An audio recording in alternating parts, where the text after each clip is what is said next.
Welcome back to the NITE Economics YouTube channel. And tonight we're going to be talking about the advice that I would give to the 20-year-old me.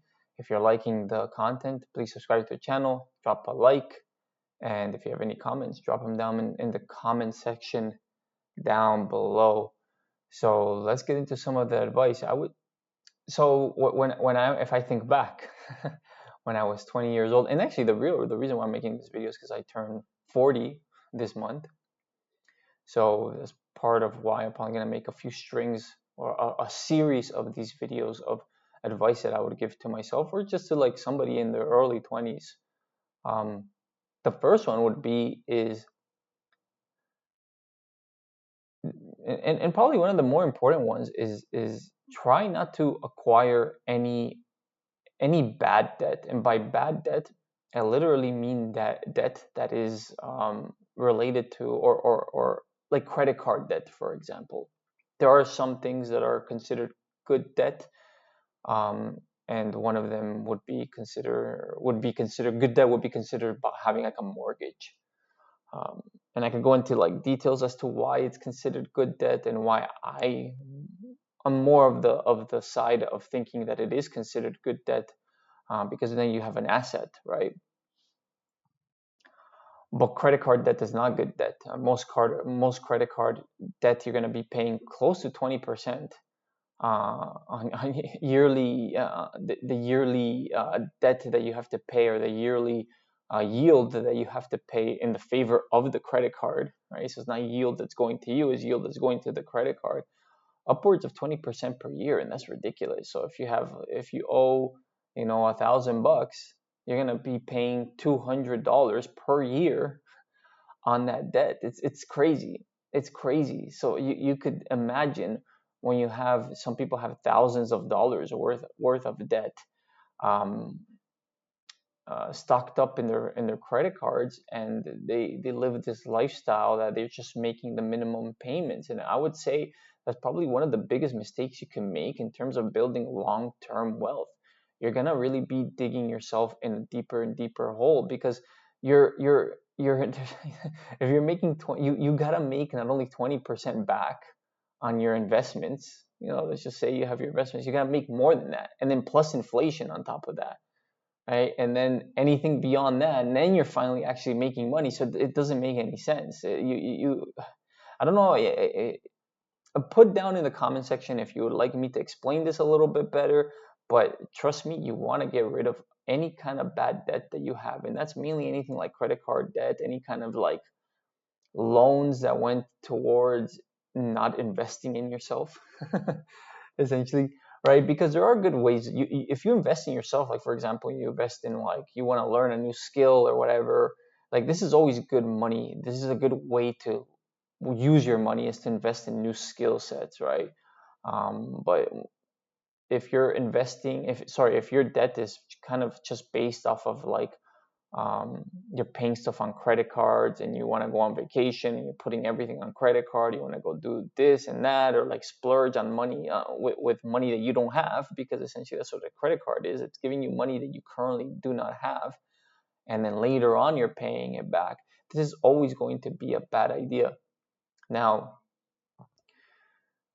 it might be difficult for somebody that's in their 20s to like think this way. They're like, I got my whole life ahead of me. But trust me, this is something you don't want to do. Fortunately, I've always, my dad was always told me that using credit cards, he was terrified of using credit cards, by the way. So that kind of instilled the fear in me in using credit cards, right? So then eventually, when I did start using credit cards, I would always just pay off the full balance at the end of the month. If you could do this, if you're using them, for example, like, if you have bills to pay, you could put on your credit card, and at the end of the month you could pay off your credit card. Then by all means do that. But what I'm trying to say is you don't want to be accumulating a balance on your credit card month to month, especially when it gets to those thousands of dollars. It could be very costly into the long run, and it's gonna really make it difficult for you to start actually having extra money on the side. That way you could actually move into the investor class, right? And by the investor class is pretty much when you start investing in pretty much anything, right? So anything like stocks, cryptocurrency, really just Bitcoin anything else is kind of not really worth it, really, in my opinion. And if you've watched this channel, you probably have an idea as why I think that. And if you don't, drop a comment down in the section below, and I can make a video explaining why I think Bitcoin really is the only cryptocurrency that's really worth investing any money in. So yeah, so you want to get out of this consumer, this consumer bracket, if you will. You want to get into the investor bracket. And the first step is to make sure you don't have any debt. That way, any extra money that you have, you are rolling it into some kind of either a saving or an investment.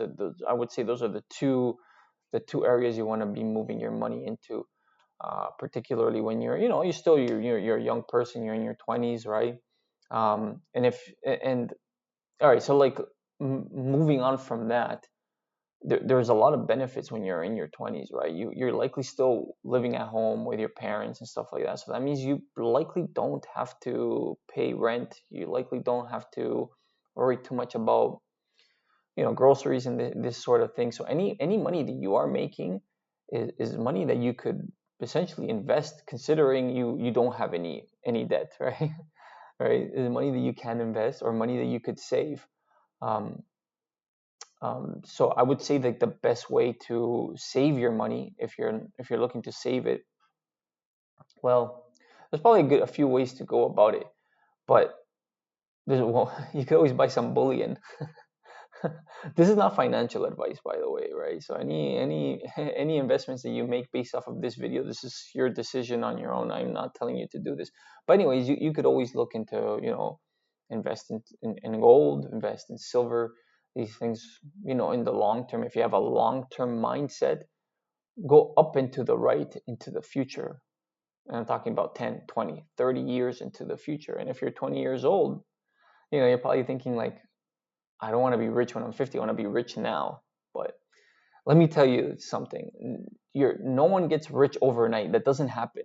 Like that does not happen. So like, just kind of, it's hard when you're 20 to think this way, but have a long-term mindset, right? Because good things really do come to those that wait, to those people that are patient and could execute consistently over the long term the same boring, consistent things into the long term will yield the best results for most people.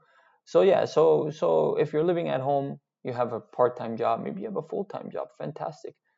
You have no debt, then you want to look into either start saving some of your money or investing it. I would likely go into the side of investing it, because essentially your money is dwindling every year. Your money's worth a little bit less, buys a little bit less, buys a little bit less, buys a little bit less, etc. And you could see that if you look. I don't have any charts today, but if you were to look at like pretty much, you know what? I might have to look at a chart to see this anyways. But essentially, if you put like the S&P 500 and you overlay the price of like pretty, I'm not gonna say the US dollar. I'm not gonna say that. But if you overlay pretty much almost any other currency over it, you'll likely see that the currency is going down while the S&P 500 is going up and to the right. Um, so I would say you could always invest in some stocks, or you could always buy some treasuries. That's always a good way to go about it as well too, some US treasuries. And I'm not telling you, like, for example, if you want to learn how to do this, Google is your friend. You can learn how to do this on the internet. So I'm not going to give you details as to which stocks to invest, this, that. I'm not, that's not what this channel is about, right? It's just to give you ideas of how you could build wealth into your 40s, 50s, 60s, and then maybe you'll be in a better financial position than me by the time you're 40 years old, hopefully, right? But yeah, so that's probably the two main things. Is that if, at least for the course of this video, make sure that if you have any debt, you wanna take care of that first. You wanna get rid of that as fast and as soon as possible. And then the second thing is either start just saving your money, and if you're saving some of your money, maybe see if you could invest it into something that's going to give you some yield. Well, I guess I didn't talk about that, but so you're going to invest it into something like some kind of investment portfolio, a very basic investment portfolio. And if you would search some on the internet, you could find some very basic ideas of this. So yeah, so that's it for this video. Again, if you're liking the content, subscribe to the channel, drop a like. Let me know down in the comment section what you would like to what you would like me to speak about, or if you would like me to embellish a little bit more, talk a little bit more on some of the subjects I talked about in this video, anything specific. And that's it for today's video. It's been a couple of days since, or like a week long since I've uploaded. I was just particularly sick, and yeah, hopefully we'll get back into the swing of things again. NITE Economics here. See you guys next time. Take care. Bye.